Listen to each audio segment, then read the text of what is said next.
Assalamualaikum warahmatullahi wabarakatuh. Perkenalkan, nama saya Maulini dengan NIM 2314028. Nah, di sini saya akan menjelaskan materi saya pada hari ini yang berjudul Pengembangan Lembaga Kerja Siswa atau LKS Bahasa Arab. Nah, LKS ini bisa disebut juga dengan transformasi metodologi pembelajaran bahasa Arab di Indonesia melalui bahan ajar terstruktur dan inovatif.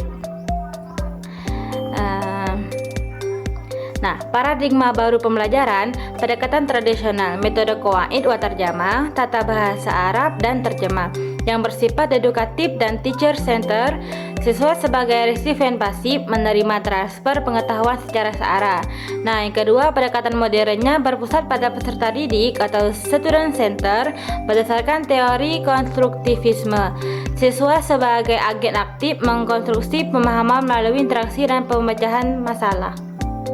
Nah, di mana di bahasa Arab memiliki 4 keterampilan bahasa. Yang pertama, maharo istima, maharo kalam, maharo qiraah, maharo kitabah. Nah, maharo istima yaitu keterampilan menyimak untuk mengidentifikasi fonem, pola intonasi dan ritme bahasa Arab. Nah, sedangkan maharo kalam keterampilan berbicara untuk komunikasi lisan yang spontan dan alamiah. Nah, kalau maharo qiraah keterampilan membaca untuk komprehensi literal dan inferensial teks bahasa Arab.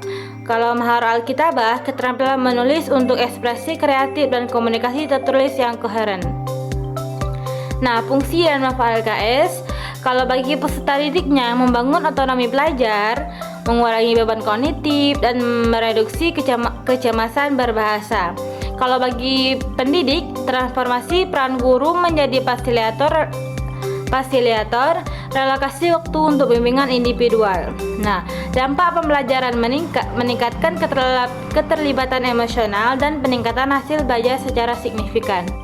Nah, struktur LKS yang berkualitas. Yang pertama, mulai dari judul, identifikasi tema yang jelas dan representatif untuk mengaktifkan skema kognitifnya. Terus yang kedua, petunjuk belajar. Nah, di mana petunjuk belajar sebagai instruksi operasional untuk menggunakan LKS secara efektif. Nah, terus yang ketiga, kompetensi. Penjabaran standar kompetensi dan kompetensi dasar yang akan dicapai. Terus yang keempat, ada informasi pendukung. Paparan teoritis ringkas, glosarium kosakata dan kaidah tata bahasa esensial. Nah, yang kelima, tugas dan langkah kerja.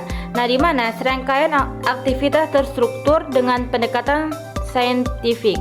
Nah, terus yang terakhir ada penilaian, di mana instrumen evaluasi internal dan rubrik penilaian diri.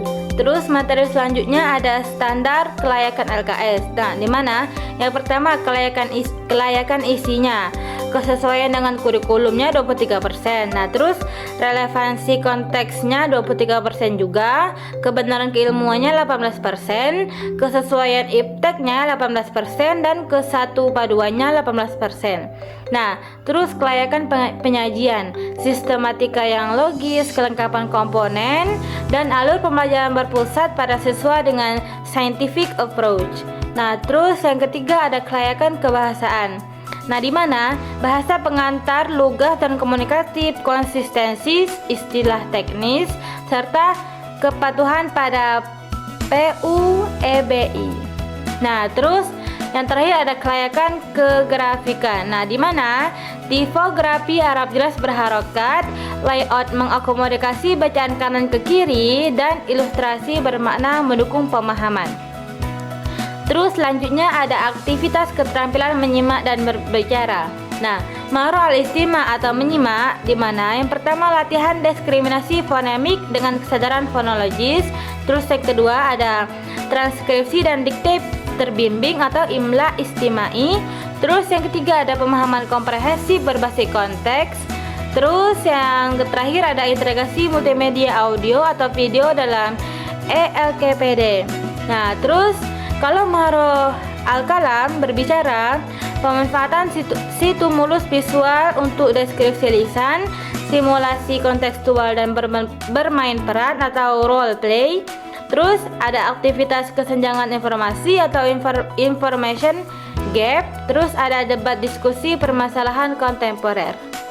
terus aktivitas keterampilan membaca dan menulis memiliki ada beberapa fase. Yang pertama yaitu fase pra membaca. Nah, di mana di sini kita matching background knowledge melalui ilustrasi dan prediksi hipotesisnya.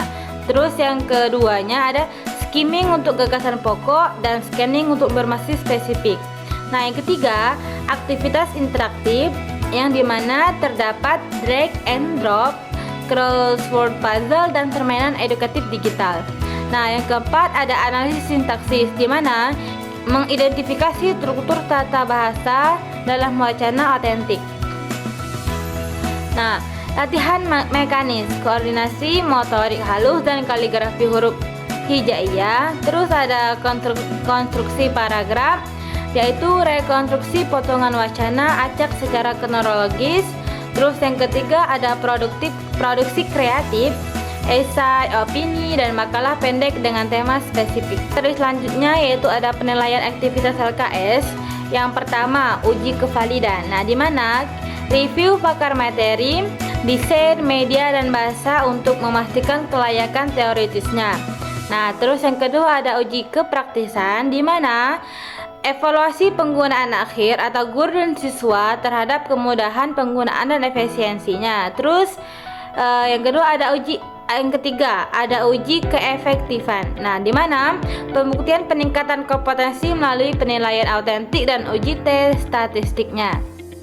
Kesimpulannya, pengembangan LKS Bahasa Arab merupakan proses rekayasa pedagogis kompleks yang menjembatani teori gramatikal dengan praksis komunikasi, memperdayakan otonomi peserta didik, dan meningkatkan kompetensi bahasa secara signifikan.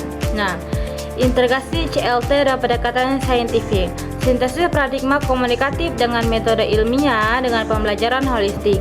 Terus yang kedua, validasi empiris ketat, pengujian validitas, praktikalitas, dan efektivitas melalui metodologi R&D. Terus yang ketiga ada transformasi digital, ELKPD dengan multimedia dan feedback otomatis untuk pembelajaran yang adaptif.